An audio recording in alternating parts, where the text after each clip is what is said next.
자, 집회를 효과적으로 하기 위해서 자료를 해드렸고, 내용이 아주 길어서 창세기 24장의 내용이 상당히 길기 때문에 말씀을 또 읽으면 시간이 많이 가니까 바로 말씀으로 들어가겠습니다. 먼저 창세기 24장 10절에서 60절 사이의 말씀을 오늘 한꺼번에 나눌 건데, 이걸 요약해서 말하자면 자료에 해드린 것처럼 하나님의 복음의 제사장 직무에 대해서 지금 묵시적으로 계시를 해놓은 말씀이 기록이 되어져 있습니다. 그 당시 역사상으로는 아브라함의 집 모든 것을 맡아서 관리했던 종들 중의 청지기 종인 엘리에셀이 아브라함의 분부를 받고 멀리 아브라함의 본향 땅으로 가서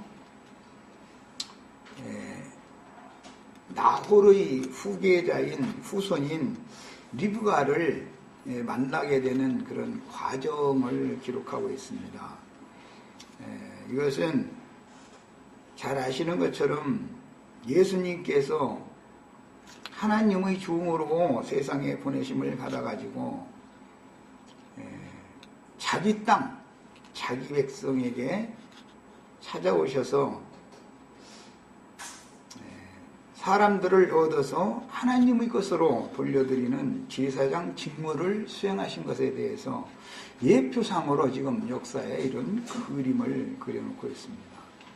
그래서 이제 신약 성경에 보면 자기 땅의 자기 백성에게 보내심을 받았다, 이 말이 얼마나 중요한 말인지, 이것은 반드시 아브라함의 본족이 거하고 있는 땅에 먼저 보내심을 받는 것을 상징하는 것입니다. 그러니까 이제 이런 기본 개념 때문에 이스라엘 사람들은 선민사상이라는 것이 있었어요. 선민사상.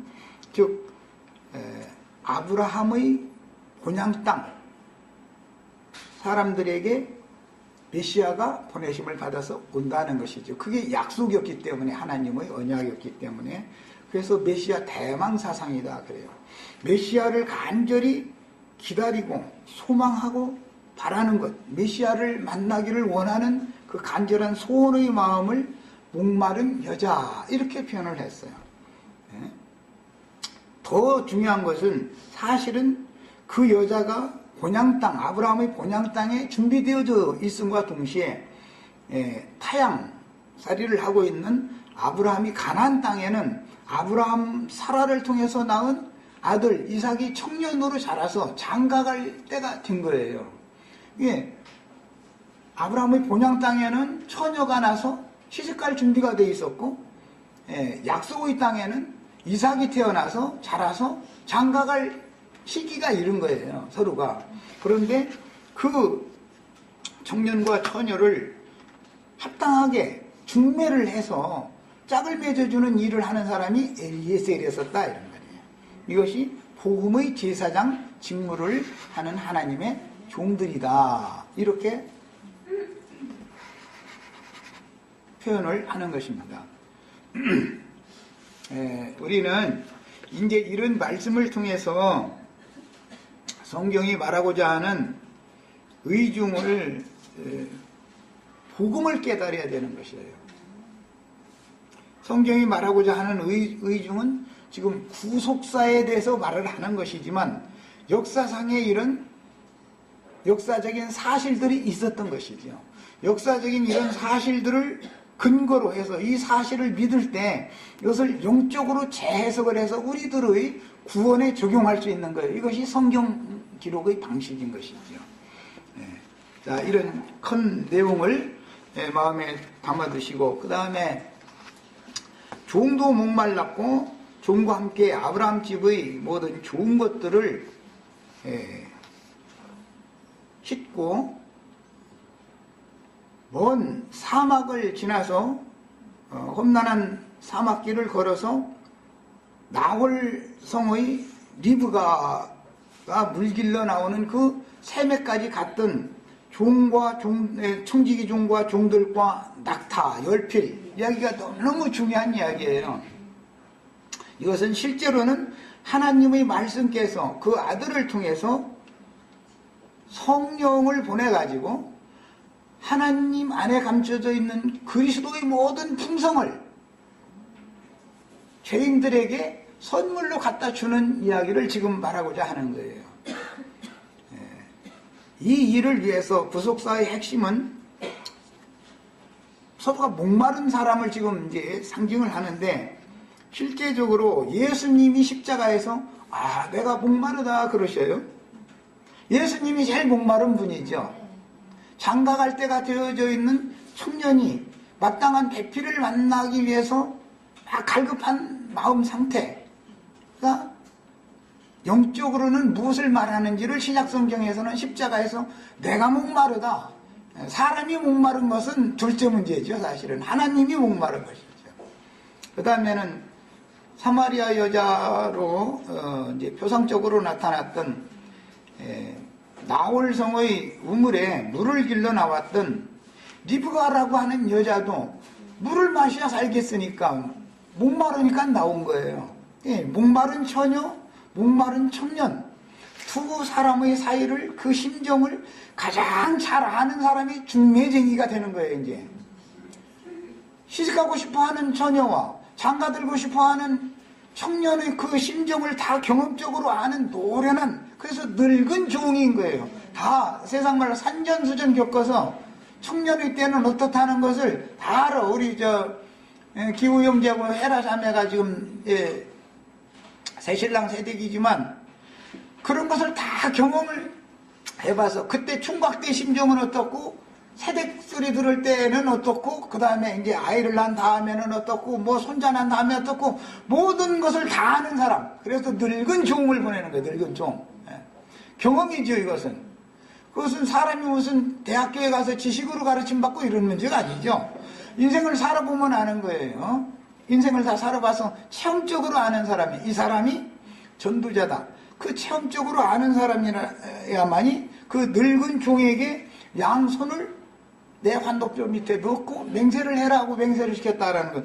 그 사람이 그 주인에게 모든 것을 아는 사람이 절대적인 복종, 그 주인에게 절대적으로 복종하는 충성심을 가진 사람이래야 청년과 처녀를, 목마른 청년과 목마른 처녀를 중매를 해서 배필로 이렇게 맺어줄 수가 있는 이야기인 거예요.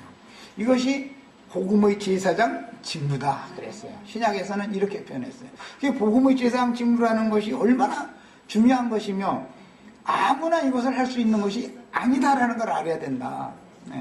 인생의 경험도 없는 사람이 신학교 졸업해가지고 안수 받아가지고 무슨 세상 대학교에는 실력이 무지라서 떨어지고 나니까 하다하다 안 되니까 신학교에 들어갔다, 이런 식으로 돼가지고 나와서 목사한다고, 이거는 참 얼토당토하는 얘기죠. 인생을 모르는 사람이 성경을 안다는 거, 인생을 아는 것이 진리를 아는 건데, 진리 하나님을 아는 건데, 인생을 모르는 사람이 성경을 가지고 사람들을 가르친다는 건 어느 도단이죠. 성경의 의도를 잘 우리가 이해를 하시고 이제 말씀 본문으로 들어가겠습니다. 24장 10절부터 이제 봅니다. 이의 종이라는 말은 두 손을 넣고 주인의 환도뼈 밑에 넣고 맹세를 한 다음에 보냈기 때문에 그 말이에요. 같이 이제 주인과 맹세를 한 후에 종이 이제 행동으로 옮기는 얘기를 하는 거예요. 주인의 명령을 받은 종이, 이의 종이 그 주인의 낙타 중 10피를 끌고 떠났는데, 주인 집에는 많은 낙타가 있었지만 딱 10피를 골라 빼냈으니까 제일 건강하고 긴 여행, 사막길, 험난한 길도 능히 다 감내하고 인내로 견뎌내서 목적지까지 갔다가 또 다시 돌아올 수 있는 제일 좋은 낙타만 골라 빼냈다, 이제 이 뜻이죠. 그런데 열이라고 한 것은, 이것은 의미가 있어요. 충만한 수 중에서 가장 작은 숫자가 열이기 때문에 아브람 집에 있는 모든 낙타들을 대표한다 이 말이에요. 지금. 모든 짐승들을 대표하는 거예요. 여행길에는 낙타가 사막을 지나가야 되니까 낙타가 필요하죠.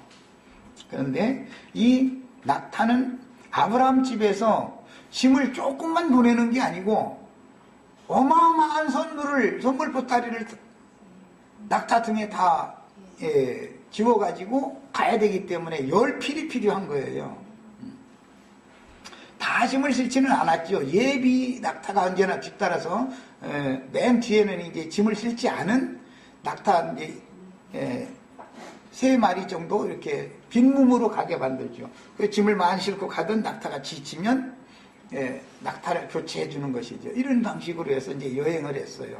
이것이 중근동 사람들의 그 여행 방법이에요. 우리가 지금 이 생을 사는 것이 사막길을 걷는 것과 같은 위치죠. 그런데 인생을 사는 것도 이런 광야 인생 사는 것 자체가 사막길을 걷는 것인데, 이런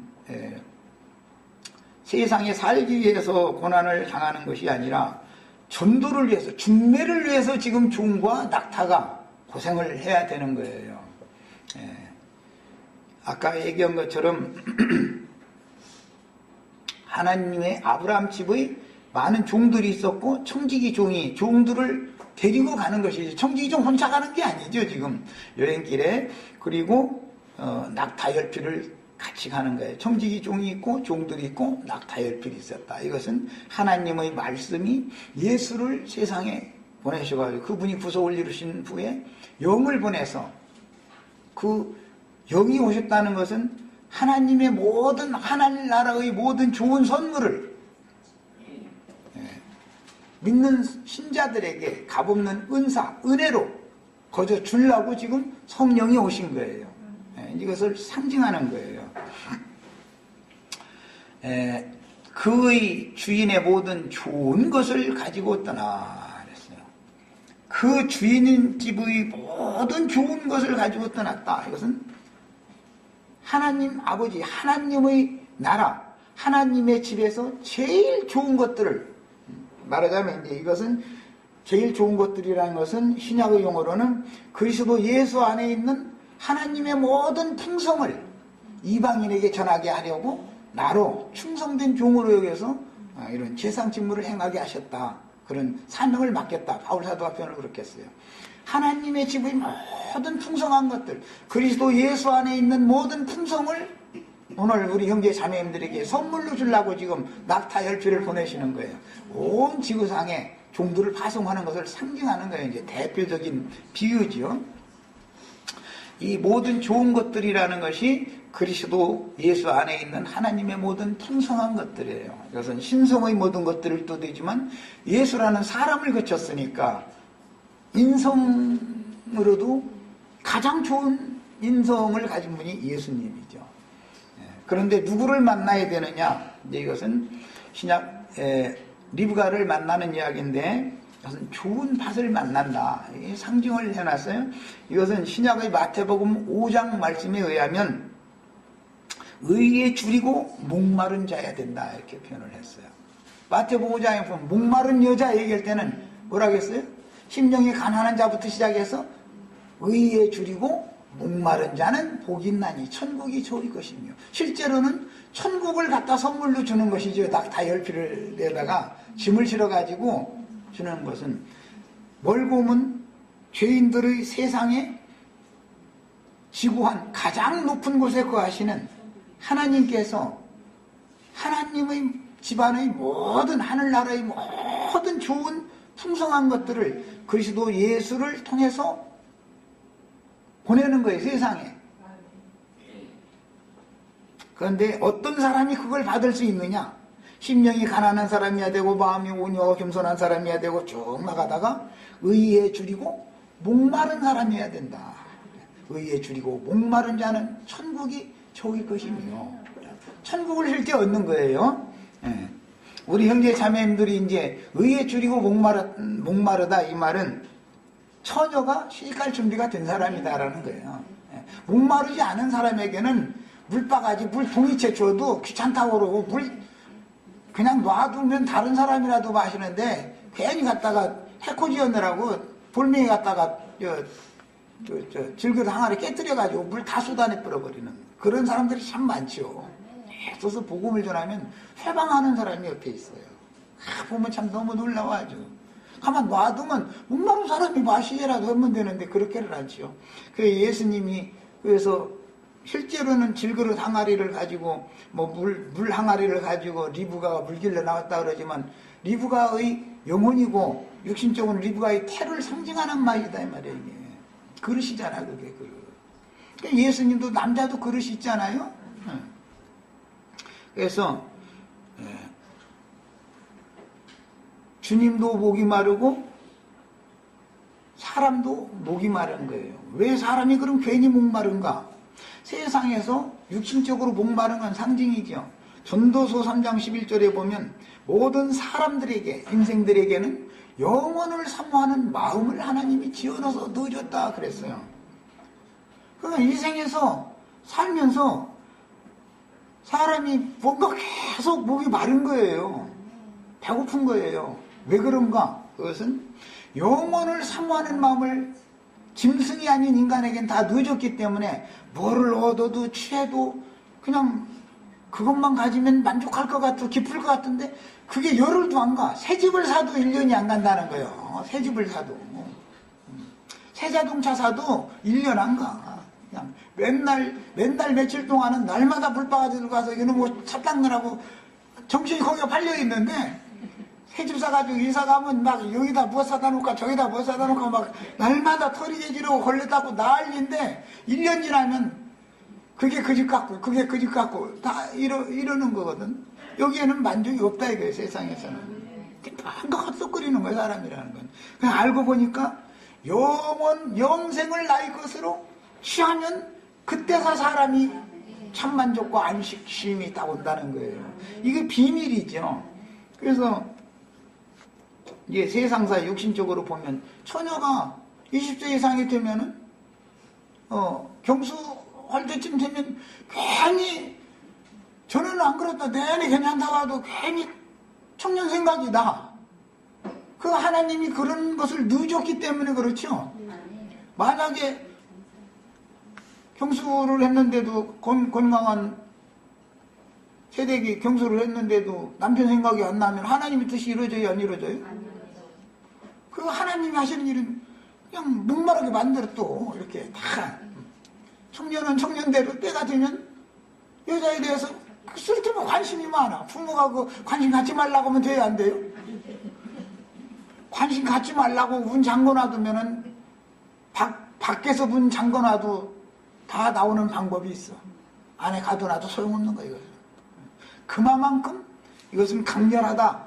뭔가 영혼을 사모하는 마음이라는 건 모든 영혼은 그만큼 강렬한 거다. 마귀가 아무리 막아놓고 못 나가게 해도 청년 찾아 나가게 돼 있어. 예수님 만나러 막 헤매고 다니게 돼 있어. 예수님을 만나야 해달이 된다 이거야. 사마리아 여자가 남편이 5이 있었었는데 왜 그런 거예요? 찾아 헤맨 거 아니야 지금. 나를 만족시켜줄 남편은 어디가 있을까 해서. 그런데 영 못 만났다는 거예요. 그런데 주여 이제 보니 당신이 메시아로소이다. 그리스도를 그처럼 만나기를 원했다 이거예요. 그런데 그리스도를 못 만나고 거짓 그리스도들만 만났었던 것이죠. 5 남편. 이 사람 설교 들어봐도 헷갈려. 저 사람 설교 들어봐도 헷갈려. 부흥회 가봐도 그때는 물을 마신 것 같은데 눈앞에 나오면은 도로 궁금해지고 도로 헷갈리고 만족이 없어. 그것은 그녀를 만족시켜줄 메시아를 만나지 못했기 때문에 그렇다 이거야. 그런데 막 이 세상 사람들은 그 사마리아 여자가 말이야 바람을 펴가지고 막 남편을 막 시집을 5번이나 갔대 막 했다고. 이게 그 소리가 아니에요. 그게 바로 모든 인생의 현주소가 다 그렇다는 것이죠. 목마르지 않으면 뭘라고 물동이고 물샘에 오겠어. 목마르면 물 마셔야 살겠으니까 물 들어온 거 아니에요 지금. 우리 형제자매님들 교회 모임에 왜 왔어요? 목말라서 왔죠? 불과 한 20분 동안 내가 한 얘기만 이 말씀만 알아도 인생의 비밀 깨달은 사람이에요 이게. 그러니까 뭐 창세기 24장 백날 읽어도 이게 도무지 뭔 놈의 소리인지 말이야. 알겠냐고 이걸. 실제 목마른 분은 예수님이에요. 예수님이 내가 주는 물을 마시는 자는 다시는 목마르지 않겠고 그랬는데 그 물을 어디서 주냐면 십자가에서 주실 때 피와 물을 다 쏟았다 그랬어요. 주님 속에서 나오는 그 물을 마셔야 사는 거예요. 그게 참된 음료예요. 내 피는 참된 음료다 그랬어요.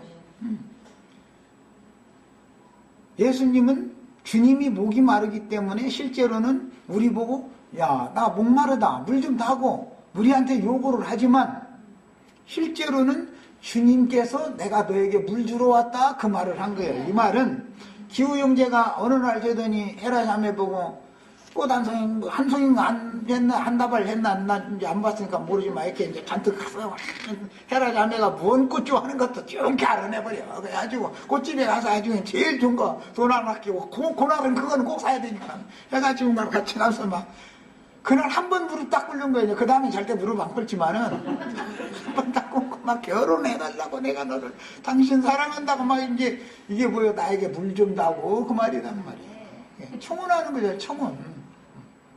예수님이 사마리아 여자 보고 나에게 물 좀 다고 그 말은 난 널 좋아한다 그 말이란 말이에요. 그러면 아멘 나도 당신 좋아요 이래야 되는데 틱틱 돼버려. 그러면 그럼 안 되는 거죠. 혼사가 이루어지겠어요? 그게 안 되죠.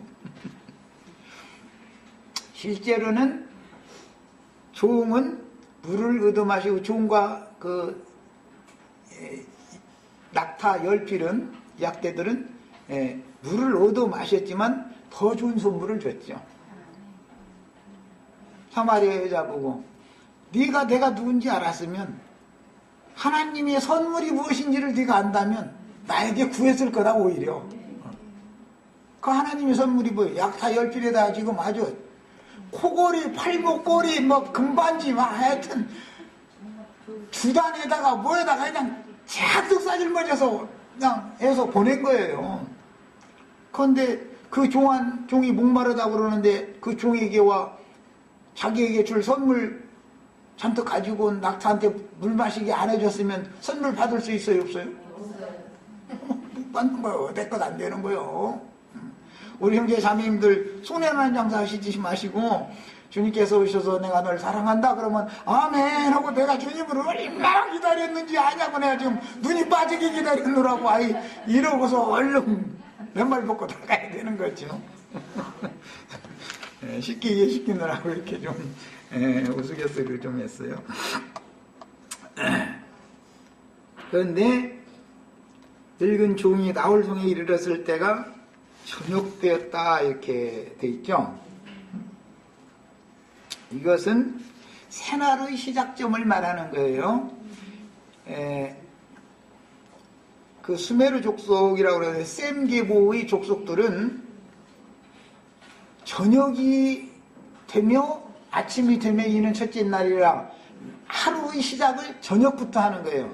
그 하루 시작을 우리나라 지금은 뭐 이게 수도 꼭지만 틀면 물이 활활 나오니까 하는데 옛날에 우물물 마시고 그럴 때 꼭두 새벽에 제일 부지런한 그 여자가 동네 우물에 가서 누가 손대지 않은 물 떠오려고 이렇게 서로가 경쟁적으로 사실은 거니 그러죠. 그것은 물길로 안악들이 우물가에 나왔다는 하루 일과가 시작된다라는 뜻이단 말이야. 그런데 우리 이 애굽 계보에 속한 세상 나라 사람들은 날이 샌 아침부터 하루 일과를 시작하지만 셈 계보는 저녁 해의 진력부터 하루 일과가 시작이 되는 거예요. 그래서 그 이튿날 해질녘이 되는 것까지가 24시간 하루라고 이렇게 계산을 하는 거예요. 이제 그런 뜻이에요. 자, 이 말은 새날이 왔다라는 뜻이니까 사실은 리브가에게 저녁은 어제 저녁도 저녁이고 그저께 저녁도 저녁이고 저녁은 매 지금까지 있었죠. 그렇지만 오늘 이 저녁은 특별한 저녁이죠. 누구를 만나는 하나님의 종 엘리에셀을 만나는 특별한 저녁이에요. 그래서 인생이라는 것이 살다 보면은 이게 영아기에서 유아기로, 유아기에서 소년기로, 소년기에서 청년기로, 청년기에서 장년기로, 장년기에서 노년기로 갈 때마다 새날이, 날이 새로워지는 어떤 것이 있죠. 나도 모르게 노년기가 딱 되면, 손자가 딱 생기면 사람이, 세상이 딱 바꿔져 버리죠. 그것은 누가 일러줄 필요가 없어요. 참 세상 말로 참 기가 차는 일이요, 이거는. 청년기가 되면은 소년기 때 생각하고 뭐 하던 것이 딱 바꿔져 버려요. 결혼을 딱 하고 나면은 인생이 다 바꿔지잖아요. 사물을 보는 관점이 다 바꿔지죠. 자식을 낳으면은 한 단계 딱 또 바꿔져요. 자식이 상가를 딱 들어 인생이 또 바꿔져요. 손자를 딱 갖다 안겨놔주면, 이거 손자 이거 들여다보면은 이제 우리나라 사람들이 말로 눈에는 안 아프다. 인생이 확 바뀌어버린 것이죠. 자기 자식은 그 정도로 귀하고 사랑스럽지는 않았었죠. 손자만큼. 너무 놀라운 거 이것이. 이제 그 며느리가 젖빨리다가 시아버지나 시어머니한테 주면 그게 힘을 북돋아 주는 거예요. 그거 들여다만 보면 힘이 속에서 막 생겨. 막 죽어가던 사람이 살아나. 얼마나 놀라워, 이것이. 이것은 누가 일러주는 일도 아니고. 그런 힘이 어디서 나와요? 하나님께서 그 젖먹이 아이를 통해서 빨리 죽지 말라고 그렇게 힘을 북돋아 주는 거예요. 안 그러면 계속 까불어져 버리면 금방 갈 거 아니에요. 그러니까 손자라도 보면은 힘이 도로 소송되는 거잖아요, 자꾸. 이렇게 이런 어떤 경점이라는 것이 있는 거예요. 그래서 어떤 기라고 그래요. 소년기, 청년기, 장년기, 노년기, 어떤 시기가 있다 이거예요. 시기가. 그때는 배우는 게 참 많죠. 그냥 여태까지 몰랐던 거, 세상을 보는 이런 것이 폭이 좁았던 사람이 손자를 딱 안고 나서 이걸 이렇게 들여다보면은 우주의 비밀이 막 깨달아져. 이거 아무것도 아닌 것 같아서 이거 들여다보고 있는데 겉으로는 하나님과 나의 관계, 나의 인생을 오늘까지 지도해 줬던 하나님을 생각하면서 눈물도 나고 막 이거를 보면은 어마어마한 걸 깨닫거든. 이게 사람이다, 이게. 사람은 이렇게 특이하게 만들어진 거예요. 영원을 사모하고 진리의 하나님의 세계에 대해서 사모하는 마음이 사람에게 있다는 거다, 이 말이에요. 그런데 인생사에서 그런 걸 다 경험을 하면서도 이 성경 말씀이 깨달아진 어떤 종선자를 만나서 가르침을 받지 않으면 그냥 세상사의 일로 그냥 흘러 떠내려가고 말아버리는 거예요. 그냥 내가 괜히 막 이 손자가 막 마음이 막 이거 들여다보면서 막 가슴이 막 찌릿찌릿하죠. 막. 응? 자기 결혼할 때 처녀 때 자기 아내 아무리 이뻐서 해도 가슴이 그렇게 막 미어지는 것처럼 찌릿찌릿하고 가슴이 아플 정도로 그렇게 사랑스럽지는 않았잖아. 그런데 손자 들여다보고 있으면 막 이게 막 가슴이 막 저며오잖아요.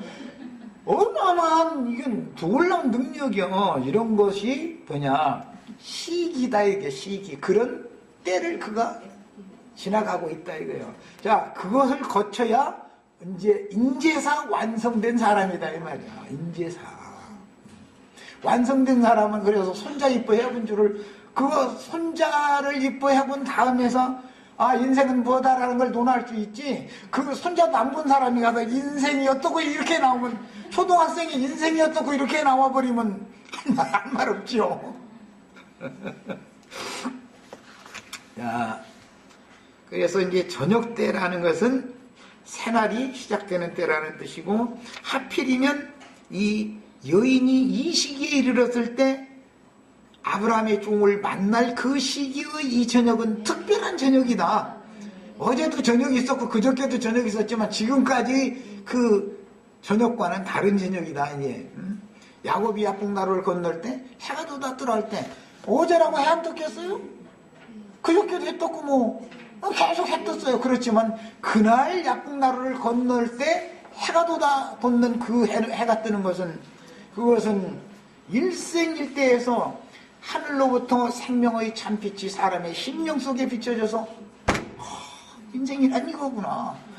내가 괜히 왜 이렇게 고생하고 이러고 살았는가를 모르고 그냥 세상에서 어떻게 성공해서 돈 많이 벌어 잘 살라고 그쪽만 방향을 눈을 그쪽만 열려가지고 열심히 달렸지만 내가 헛인생 살았었네. 그게 내 목적이 아니었네. 이것은 나의 육신의 세상에서의 모든 필요는 하나님 손에 맡겨서 하나님이 주셔야 되는 것이고 나는 하나님이 필요로 하시는구나. 나는 하나님의 일을 위해서 드려져야 하는 거구나. 이것이 인생이 딱 바꿔지는 것이다. 이제 세상말 180도 바꿔졌다 막 이제 이러는데 딱 바꿔져 버리는 거예요. 사람의 목적이 딱 바꿔져 버리죠. 그러면 그때다 드디어 나의 모든 인생의 목적, 의미, 가치 이런 것들을 하나님께 목적을 방향을 딱 바꾸기 때문에 세상을 향하던 가치, 목적, 의미 이것이 딱 사람이 전환돼 버리는 것이죠. 이런 일들이 꼭 오셔야 되겠어요. 우리 형제 자매님들도 꼭 이런 일이 오셔야 되는 거예요. 또 이미 이런 걸 거쳤지만 이런 가르침을 안 받았기 때문에 또 모르고 그냥 넘어왔을 수도 있고 그때가 여인들이 물길로 나올 때다. 저녁 때가 여인들이 물길로 나온 때다. 이것은 하루 일과가 시작되는 특별한 때다. 지금 그 말한 거예요. 리브가에게는 아주 특별한 것이죠. 시집갈 때가 됐을 때 그때 그 종을 만난 때니까 그가 가로되 이것은 아브라함의 종이 가로되 주인 우리 주인 아브라함의 하나님 여호와여 원컨대 오늘날다로 지난번에 순족히라고 했는데 이번 번역은 뭐라고 순조롭게 만나게 하소. 순조롭게 만나게 하소. 전도를 억지로 묻은다는 것이죠. 하나님이 준비해놓은 사람이 있다는 것이죠. 아무리 내 전도를 해도 옆에 해방하는 자가 있어서 채갈 사람이 있고 전도를 하면은 딱 마음이 딱 돌아서 가지고 따라올 사람이 있고 준비가 다 돼 있죠. 인생사의 비유로도 절반은 남자고 절반은 여자지만 딱 그 사람 만나게 되는 것이 다 하나님의 어떤 준비하심이 있기 때문에 이제 그렇게 되는 거예요. 그래서 순조롭게 만나려면 헛길이 되지 않아야 되니까 하나님의 영광 보좌를 떠나서 자기 땅 자기 백성을 전도를 위하여 찾아오신 거였었거든요. 예수님이. 그런데 자기 땅 자기 백성에게 찾아오셨을 때 주님은 순조롭게 만난 처녀가 너무 희귀했죠. 12제자와 불과 120명을 얻었으니까 참 그러니까 전도가 쉬운 게 아니다. 다 유대인들이었는데 다 유대 땅에 사는 사람들이고 다 유대인들이었잖아요. 그런데 사마리아 여자, 가나안 여자, 문둥병자, 소경, 세리, 창녀, 맨 이런 사람들만 얻은 거잖아요. 이게 그런 준비된 사람들이다라는 말은 여기서 구약 말씀이니까 리브가가 남자가 가까이 한 적이 없는 아주 아름다운 처녀였다 그러는데 영적으로는 세상에서 시달킴 당할 만큼 당하고 세상에서 정말 완전히 버림받고 소외당한 영혼들이 아니면 준비된 그릇들이 아닌 것이죠. 그래서 질그릇으로 물 들어와야 되는데 막 빛가번쩍한 금맥기한 그릇으로 물 들어 다니는 사람들이 많지요. 이 사람들은 전도를 할 수가 없는 거예요. 왜? 주님의 것으로 삼으려면 그 질그릇을 깨뜨려 버리고 산 돌그릇으로 새로 바꿔 재창조를 해가지고 그 산 돌그릇 속에 하나님의 생수의 물이 포도주가 되도록 바꿔지게 만들어 주는 것이 전도인 건데 이게 할 수가 없는 거예요. 이놈의 금맥기한 그릇을 아까워가지고 누가 그 망치를 친다고 그러면은 나 이 그릇 망치를 쳐주세요 하는 사람이 누가 있어 지금. 그거 쳐주려면 사람을 뭘로 알고 그러냐고. 당신이 뭐길래 사람을 이렇게 인격적으로 무시하느냐고 이렇게 나와버리는데 하고 그 사람을 어떻게 전도를 하겠어요? 사람을 뭘로 아는 게 아니라 주님의 말씀에 의하면 의인은 없나니 하나도 없다라는 것을 먼저 말씀을 하시니까 네가 금맥기하는 그것은 다 미선이지 진짜는 너는 아주 연약하고 정말 가치 없고 하찮은 질그릇에 지나지 않아. 그것을 알아야 돼. 이것부터 사람이라는 것은 모든 인생은 티끌 인생인 것이지 그렇게 금그릇이 아니야. 이것을 증거를 해주면 받아들일 수 있는 준비가 돼 있어야 되는 것이거든. 그 다음에 성중 사람의 딸들이 물 길러 나오게 싸우니 내가 우물 곁에 섰다가 한 소녀에게 이르기를 청컨대 너는 물 항아리를 기울여 따로 마시게 하라. 예수님이 나에게 물을 좀 다하고 이렇게 표현하셨죠. 그 말은 내가 목마르다 그 말이죠. 예수님이 목말라서 세상에 오신 거잖아요. 지금 장가 들고 싶어가지고 막 청년이 처녀 만나고 싶어가지고 아버지 집에 갇혀서 지금까지 있었던 것은 장가들 때 될 때까지만 거기 있었던 것이지, 장가를 보내는데 하늘나라 사람들한테 직접 보내는 게 아니고 천사들한테 장가를 보내는 게 아니고, 말하자면 이렇게 천사들한테 결혼을 시키는 게 아니고 육신을 입은 죄인들이 살고 있는 세상에 보내셔가지고, 보내실 때도 유대인의 모습으로 유대 땅에, 왜? 유대인이 율법 말씀을 받았으니까 유대인이 살고 있는 땅에 먼저 보냄을 받았는데, 유대인들은 배척하고 오히려 이방인들이 영접을 해줬다. 이게 이 복음 내용은 이렇게 돌아가는 거예요. 그래서 물 항아리를 기울여서 따로 마시게 하라라는 말은, 네 물 항아리라는 말은 청년이 처녀 보고 내가 당신 사랑해요, 그러니까 나랑 결혼해 주세요, 이렇게 말하면 청혼하는 말인 거예요. 청혼하는 말. 그 처녀의 물 항아리는 처녀 자신이다 이거예요. 영혼이다 이거예요. 육신적으로 이제 처녀의 태지요. 이제 밭인데 내가 밭 사러 왔다, 이제 그런 말도 되고, 그 영혼을 얻으러 취하러 왔다, 이제 이렇게 청혼을 하는 얘기예요. 그런데 주님이 다 직접 하신 것이 아니라, 이때 당시는 이제 두 번째 시간에 이거 나눌 건데, 그 모하르 율법이다 그래서 셈족들은 많은 율법을 지키고 있어요. 그 중에 첫째가 성막법이고, 그 다음에 제사법이고, 그 다음에는 날짜 절기법이라고 그래요. 그 다음에는 이 혼인법이 있어요. 혼인법. 혼인법에 토지 무르는 법이 여기에 들어가요. 모하르 율법이라는 것은 혼인법이라고 그래요. 혼인을 하려면은 혼인법에는 반드시 토지를 무르는 법이 들어가요. 그 무르는 법이 거기에 들어있어요. 혼인법에 들어있는 거예요. 그 다음에는 생활윤리법이라는 것이 있어요. 그래서 이스라엘 사람들은 많은 율법을 지켜요. 그런데 그 하나, 그중 많은 율법들 중에 하나가 지금 혼인예법을 지금 말하는 건데, 셈족속들은 고대에는 양가 부모님끼리 매파만 왔다 갔다 하고, 부모님들끼리 매파의 말만 듣고 정혼을 해버리는 거예요. 그러니까 처녀를 얼굴 몰라요. 처녀와 자기 신랑 될 사람 청년 얼굴도 몰라요. 아는 사람 누구냐면은 매파만 알아요. 매파는 이쪽도 알고 저쪽도 알고 다 알아요. 이 본가의 시부모님은 그 며느리 자리의 그 사돈댁의 가문에 대해서 소개만 받을 뿐이지, 매파를 통해서 무슨 집화 몇 대순 누구고, 뭐 재산은 얼만큼 있고, 뭐 처녀는 어떻게 길러서, 뭐 예를 들어 옛날 같으면 술을 잘 놓고, 뭐 이제 뭐 얼굴을 어떻게 예쁜지 이렇게 소개를 했겠죠. 중매쟁이만 양쪽 사정을 다 잘 알지, 양쪽 부모님도 상대방에 대해서 잘 몰라요. 그러고서는 정혼을 딱 해놓는 거예요. 보통 정혼 기간이 7년이었어요. 그 다음에 7년 동안 자기 신랑 될 사람 얼굴도 못 보고 시집갈 날만 기다려요. 그게 7년이 빨리 지나가야죠.